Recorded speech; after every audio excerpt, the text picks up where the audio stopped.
Tom and Jerry fight ना एकतर ती ती करावी नाही लागली, ती झाली आपोआप. कारण यामध्ये बरेचदा टॉम मी असायचो, जेरी ही असायची. म्हणजे मी हिला त्रास द्यायला मागे धावायचो आणि माझीच वाट लागायची प्रत्येक वेळेला.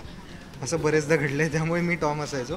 आणि ते असं ती ॲक्टिंग नाही करावी लागली. म्हणजे कॅमेऱ्यासमोर काम करताना गाणी शूट करत असताना काम नाही करावं लागलं, ते नॅचरली झालं. कारण आम्ही कट म्हटलं की सुद्धा तेच करायचो, ॲक्शन म्हणायच्या आधीसुद्धा आम्ही तेच करत असायचो. त्यामुळे ते सगळं तसंच्या तसं घडत गेलं.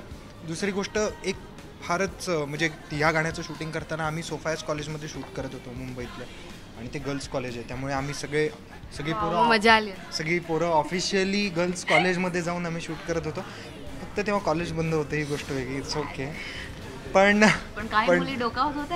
हां, मी त्यांना तेच सांगणार आहे की तुम्हाला संधी होती, तुम्ही ती गमावली. पुढच्या वेळेला तुम्ही मला गेस्ट म्हणून बोलवा. नंबर झाले पण असतील नाही, असं काही झालेलं नाही.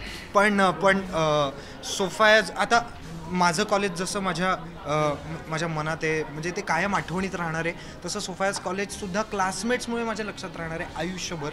ते कॉलेज मी कधीच विसरणार नाही. कारण आम्ही इथे सीन शूट केला होता, आम्ही हा सीन इकडे शूट केला, आम्ही इथे मजा केली, आम्ही इथे टाईमपास करत होतो, आम्ही इथे लपून छपून आम्ही फारच टाईमपास करत होतो.